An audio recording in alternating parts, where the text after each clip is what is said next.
आराम से आपकी ट्रेनिंग शुरू होती है। पहले आधा घंटा से इसी बात पे था कि मेरे से सुनते जाओगे, अगर इम्प्लीमेंट नहीं करोगे तो फायदा नहीं होगा। तो अब आप इम्प्लीमेंट करने को तैयार है सारे? मैं अनिल जैन साहब और प्रतीक की तरह चला नहीं सकता और दोबारा खाने भी खिलवा सकता, तो मैं सिर्फ आराम से भी पूछूंगा, मेरे से समाधान मेरे से नहीं हिम्मत से बोला जाता है। आप कर लेंगे ना implement? Thank you so much. Okay, सिर्फ ये वाले करेंगे, ऑफिस का स्टाफ नहीं करेगा। तो thank you so much for not doing it. Okay, direct selling है क्या? हाँ जी, माइक चाहिए, माइक ले लो। कंपनी टू कंज्यूमर और हाँ जी, क्या है? सेल्स, डायरेक्ट सेलिंग सेल्स है, बहुत बढ़िया।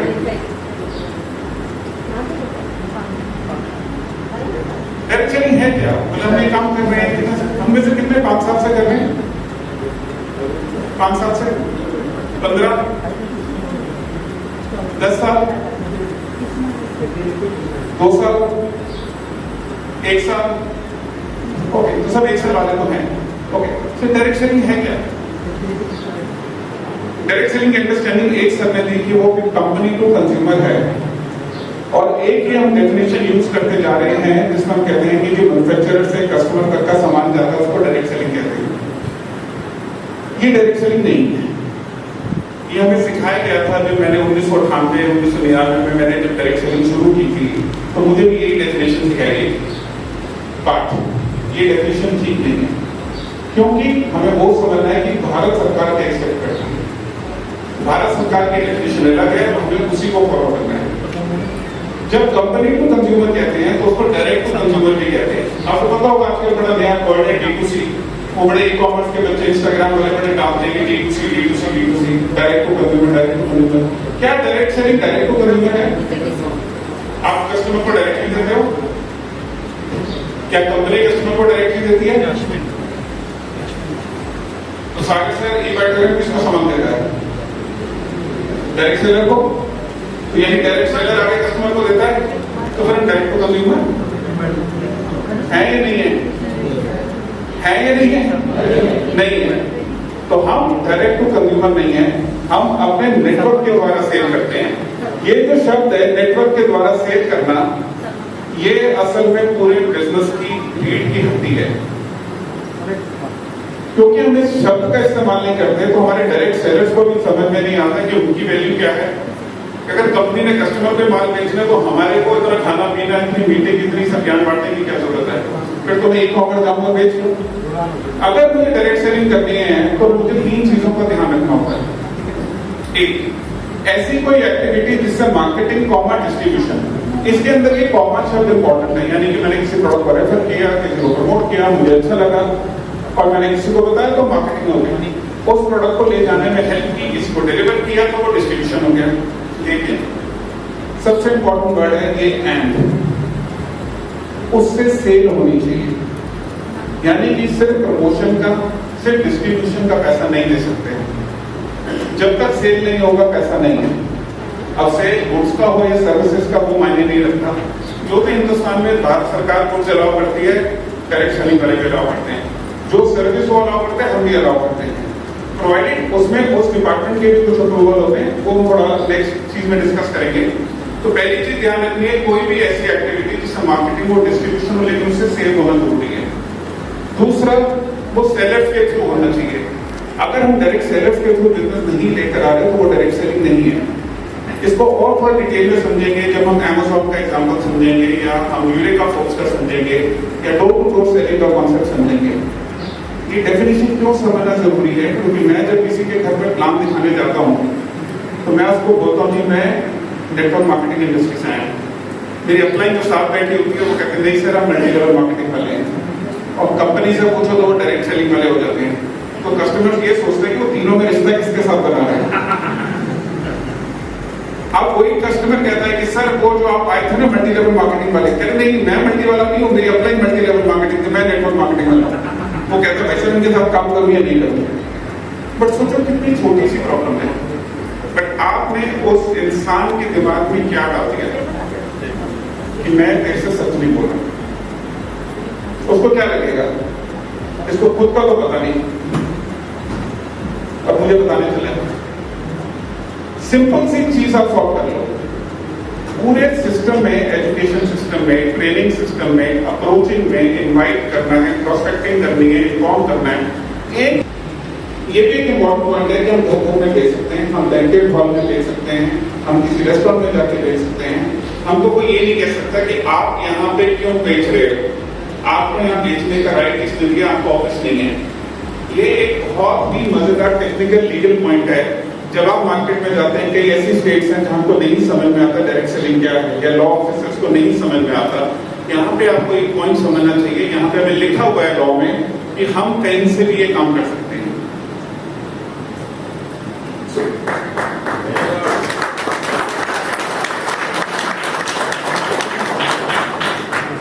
सर आप 10 साल पुराने लगते हैं इंडस्ट्री में क्योंकि जो 10 साल पुराने हैं ना, वो ये बात समझ सकते हैं कि मैं क्या कह रहा था। आप नए हैं, आपके लिए बहुत अच्छा है।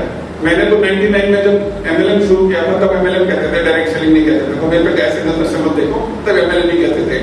तो मैं, जिसने मुझे प्लान दिखाया था, उसने कहा भाई अगले महीने कंपनी भारत सरकार लॉ बनाने जा रही है। तो 99 का मुझे तो करीबन 20 साल वेट करना पड़ा। ओके, नाउ आज हम 3 चीजों पे डिस्कस करेंगे। क्योंकि अब लॉ है तो किसी पे तो लागू होगा। तो लॉ किस पे होता है? डायरेक्ट सेलर पे होगा, कंपनी पे होगा, और सरकार उसको कैसे देखती है उस पर डिस्कस करेंगे। 3 मेजर पॉइंट। लेकिन अब ये 4 बड़े कंफ्यूजिंग शब्द हैं। अब किसी से पूछो तो हमारी कंपनी रूल्स फॉलो करती है, अपलाइन से पूछो तो कहती है हमारी कंपनी 100% लीगल है। किसी पढ़े लिखे लॉयर से मिल जाओ या चार्टर्ड अकाउंटेंट से मिल जाओ तो कहते हैं कि 100% कंप्लाइंट है। और अगर किसी ट्रेनर से मिल जाओ तो वो एथिकल की पूरी डेफिनेशन देना शुरू कर देता है। इतनी देर में डायरेक्ट सेलर के दिमाग में क्या आता है? उसको इन 4 शब्द का मतलब पता होगा? पता होगा? सच्ची में बहुत ही कंफ्यूजन वर्ड है ये 4 शब्द। चारों का अपना महत्व है, लेकिन हमें ये सोचना है कि ये कि इसमें है क्या। ये लॉ है कि कानून जो संविधान में लिखा होता है, कंप्लायंस है कि आपने उसको पालन कैसे करना है, और एथिक्स आपकी इंटरनल पॉलिसी होते हैं, आपके वैल्यू होते हैं। मेरी वैल्यू हो सकती है कि मैं सुबह 5 बजे उठूं, जैसे मुझे देख के नहीं लगेगा कि मैं 5 बजे उठता हूँ, बट कोशिश कर रहा हूँ। मेरी वैल्यू हो सकती है कि मैं शाम को 7 बजे के बाद खाना ना खाऊं। वो एथिक्स है। एथिक्स का कोई मापदंड नहीं होता, वो आपके खुद के वैल्यूज होते हैं कि आप कंपनी को कैसे चलाना चाहते हैं, कितना ट्रांसपेरेंट होकर चलाना चाहते हैं, अपनी लीडरशिप को कैसे सपोर्ट करते हैं, वो वैल्यूज होती है। ये तीनों चीजें अलग अलग है। आपको लीगली कोई लॉ है, उसको कंप्लाई कैसे करना, उस पर चलना कैसे है। अगर मैं देसी भाषा में एग्जांपल दूं, मेन रोड पे रेड लाइट होती है, तो जो रेड लाइट है और जो मेन रोड है, उसके ऊपर जो कानून है वो है मोटर व्हीकल एक्ट। वो कहता है कि आपने इस रोड पे कैसे रहना है। उसके ऊपर लाल बत्ती बनाना एक्चुअली में कंप्लायंस होता है कि आपको वहां पे रुकना है। अब उसमें जिगजैग साइकिल नहीं चलानी या बाइक नहीं चलानी, वो एथिक्स है। सरकार एक्चुअली आपको जिगजैग चलाने को मना नहीं कर सकती, क्योंकि उसका कोई मापदंड नहीं है। इतना भी जिगजैग है और इतना भी जिगजैग है, वो आपकी अपनी पॉलिसी है। आप अपने बच्चे को शायद मना कर सकते हो कि आप खुद वो चला रहे होंगे। तो ये आपको सिर्फ समझना है कि कानून क्या है और मैंने कैसे पालन करना है। ठीक है, तो 2 शब्द हमेशा याद रखना, लॉ क्या है, उसका इंटरप्रिटेशन क्या है। सबसे बड़ा बेनिफिट मैंने जो देखा कंप्लायंस में, मैंने जो टीम्स को स्टेबल होता हुआ देखा है, मैंने टीम को जो जनरली ग्रो करते हुए देखा है। और मैं इंडिया की बात नहीं कर रहा, मैंने करीबन इंटरनेशनली करीबन 10 से 15 देशों में जाके ये ट्रेनिंग दे चुका हूँ। और यकीन माना सब जगह एक ही जैसा है, सब जगह डायरेक्ट सेलर वर्ल्ड में एक जैसे ही है। सबका एक ही क्वेश्चन होता है कि सर टीम नहीं बनती क्योंकि कम्युनिकेशन नहीं बैठता। मैं 12वीं पास हो, मेरे नीचे बीए एमबीए बंदा आ जाता है, एमबीए के नीचे डॉक्टर आ जाता है, डॉक्टर के नीचे किसान आ जाता है, किसान के नीचे हाउसवाइफ आ जाती है। एक ही चीज एक ही तरीके से कैसे बताएंगे इसको? उसको बारिश से मतलब है, उसको मेडिटेशन से मतलब है, लेडी को ये मतलब है कि मेरे बच्चे का स्कूल से आ रहे हैं, और हमें हर तरीके से हर को एक एक चीज समझाते हैं। इस चीज को सिंप्लीफाई कर लो। अगर एक स्टैंडर्ड इंफॉर्मेशन आप देना शुरू करो ना, हर किसी को समझ में आएगा। अगर उसमें से सेल्स का तड़का निकाल के सिर्फ जानकारी दे दो ना, तो सब जगह डुप्लीकेशन आसान है। तो जम्मू वाला भी वही बोलेगा तो कन्याकुमारी वाला बोलेगा। तेलुगु नहीं आती होगी, तमिल नहीं आती होगी, पर इतना तो पता ही है ना कानून क्या है। वो भी किसी से सलाह देगा तो भी तो यही पता चलेगा ना कानून क्या है। अभी वो किसी से सलाह लेता तो किस बात पे लेता, उस जानकारी पे लेता जो आप उसको देते हो कि 2 कर ले, 4 कर ले, फैमिली और अवेयरनेस दोनों से इकट्ठा मिल जाएगा। अच्छा पता है कि मुझे पता। Okay thank you. प्रतीक का फेवरेट वर्ड है एक्चुअली, तो मैं इसलिए सो किसी भी सिस्टम को फिक्स करना है ना, उसको डुप्लीकेशन करना है, लेकिन डुप्लीकेशन के लिए सबसे ज्यादा जरूरी है उस प्रोसेस को सिंप्लीफाई होना। अब एक चीज मैं आपको दिखा रहा हूं, ये थोड़ी सी पिछले 3 सालों में 48% कमियां बंद हुई हैं। ये अच्छी चीज है बुरी चीज है? हाँ जी बुरी चीज है। पर ये वो कंपनियां थी वो इसलिए बंद होगी क्योंकि उनके अंदर हिम्मत नहीं थी अपने आप को लीगल और कंप्लाई करने की। आप ये अच्छा है बुरा है? अच्छा। तो वो नजरिया समझो कि पिछले 4 साल में जिसने इंडस्ट्री को सरवाइव किया होगा ना, वो वही लोग थे जो लॉ के साथ ग्रो कर रहे हैं, क्योंकि लॉ तो 2021 में बना और हम में से कोई ऐसा नहीं था जो MBA करके आए।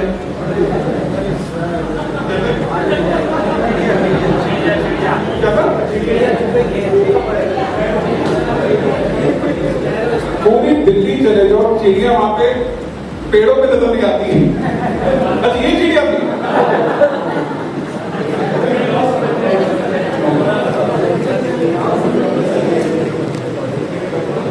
या इन समझो कोई ऐसा MD होगा जिसकी कंपनी बंद हो चुकी होगी, वो रूम बनी के सुनने आया होगा।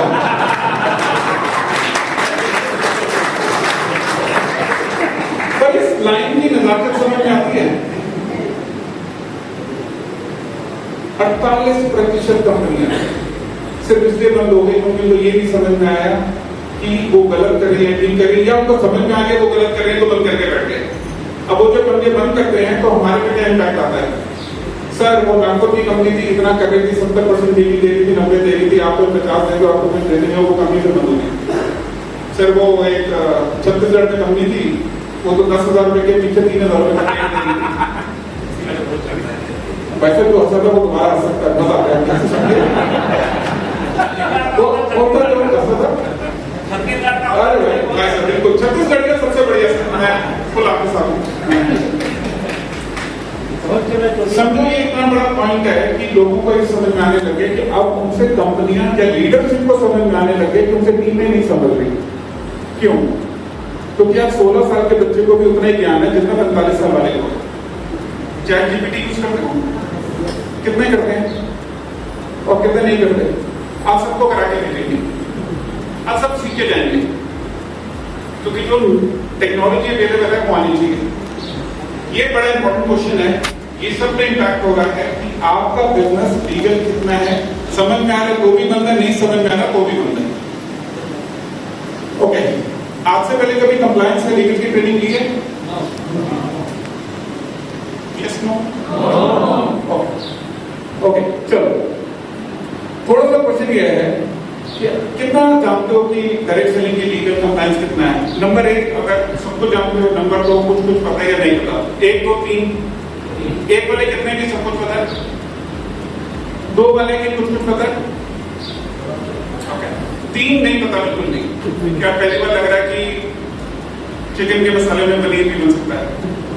ओके चलो देखो, तो आज का सेशन के बाद आप यहाँ से जब बाहर जाएंगे तो आप सबके सब ये करके जाएंगे कि आपको 3-4 बातें याद होनी चाहिए, ठीक है? और जाने से पहले मेरे को बता के जाना कि सर ये 3 बातें मुझे याद हो गई हैं। किसी को कंप्लाई करना हो लीगल में या डायरेक्ट सेलर या कंपनी को क्या खर्चा होगा? अब जिन जिन लोगों ने ये जानते थे, जिन्होंने हाथ खड़े किए थे कि हमें पता है कि कंप्लायंस क्या है, तुमको पता होगा डायरेक्ट सेलर को कंप्लाई होने के लिए कितना खर्चा लगता है? जी सर, कोई खर्चा नहीं है, बिल्कुल सही बात है। और ना करने का नुकसान क्या है?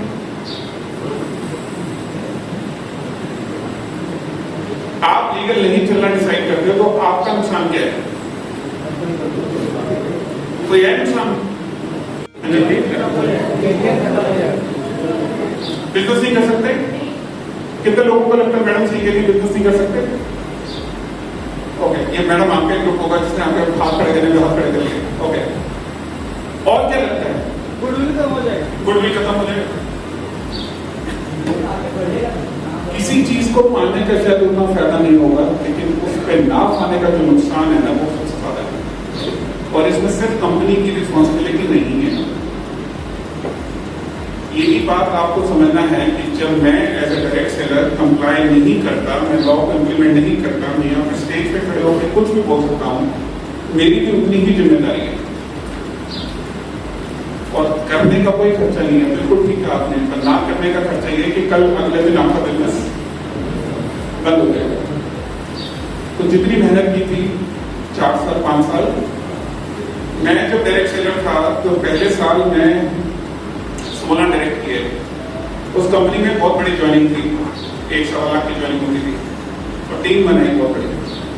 मेरे हिसाब से तो मुझे तो सुपरस्टार होना चाहिए था, लेकिन मैं क्या बन गया, मैं बाकी सब काम कर रहा हूँ। क्यों? क्योंकि वो जो कंपनी थी वो गलत थी और जो मेरी अपलाइन थी वो गलत थी। तो मेरा जो फ्यूचर था, जो मैं जिसके लिए इंजीनियर छोड़ के MBA करके इंग्लिश ऑनर्स करके सब कुछ मैंने छोड़ के डायरेक्ट सेलिंग की, वही डायरेक्ट सेलिंग में करियर नहीं बना पाया। क्यों? मेरी अपलाइन और मेरी कंपनी की वजह से। तो उसका नुकसान आज समझ में आता है कि जहां मैं आज 30 साल बाद शायद इंडिया में ना होगा, लेकिन आप नहीं आओ। तो जब आप इसका इम्पैक्ट समझेंगे अपनी टीम पे ना, तो आपको समझ में आएगा कि ना करने का बहुत नुकसान होता है और बहुत इनडायरेक्ट नुकसान होते हैं। ये कुछ कंपनियां हैं, मैंने डायरेक्ट सेलिंग की कंपनियां नहीं है, ये बाहर कंपनियां हैं, ये ऐसी कंपनियां हैं जो ये 10,000 करोड़ की कंपनी थी, जिनको सब जानते हैं, वो गाड़ी वाले को जानते हैं, सिर्फ और सिर्फ कंप्लाइन नहीं किया और कंपनियां बंद हो गई। ये ऐसी कंपनियां जो 20,000 करोड़ की वैल्यूएशन पे थी, बड़े जल्दी बंद हो गई। तो हमें अगर लगता है ना कि अगर हम ठीक नहीं है तो कुछ नहीं होगा, हिंदुस्तान में सब चलता है, जुगाड़ पर सबको खासियत है कि गुड मॉर्निंग नमस्ते के बाद एक जुगाड़ शब्द ऐसा है कि सब पहचान लेते हैं। आप राजकोट पूछ लो, आप नागपुर पूछ लो, किसी से जुगाड़ से काम नहीं चलेगा, किसी का भी नहीं चलेगा, चाहे ऐसे डायरेक्ट सेलर को, ऐसा ट्रेनर को, चाहे कंपनी ओनर को, चाहे कंसल्टेंट को, और चाहे ऐसे लीगल को, नहीं चलेगा। ओके, बिफोर एक चीज पे जाऊं कि आपको मैं लॉ समझाऊं, मैं आपको एक चीज समझाना चाहता हूं कि पहले आपको कंपनी पहचाननी कैसे है। देखो इवेंचुअली होता क्या है कि एक दिन जब हम किसी को प्लान दिखाने जाते हैं, तो वो जब उसको प्लान समझ में आ रहा होता है तो सामने वाला कहता है कि भाई तूने तो ये बता दिया, पर मेरे पास इससे बेटर प्लान है। अब इसका जो आंसर है आपकी अपलाइंस और आपके LTP और ट्रेनर बहुत सारे देते होंगे, बट जेन्युइन आंसर ये है कि एक्चुअल में आपको यही नहीं आइडेंटिफाई करना आता कि असल में कंपनीज होती कैसे हैं। अगर आपके पास वो नॉलेज है कि कंपनीज को कैसे पहचानते हैं ना, आप वही टेबल में आंसर दे सकते हो।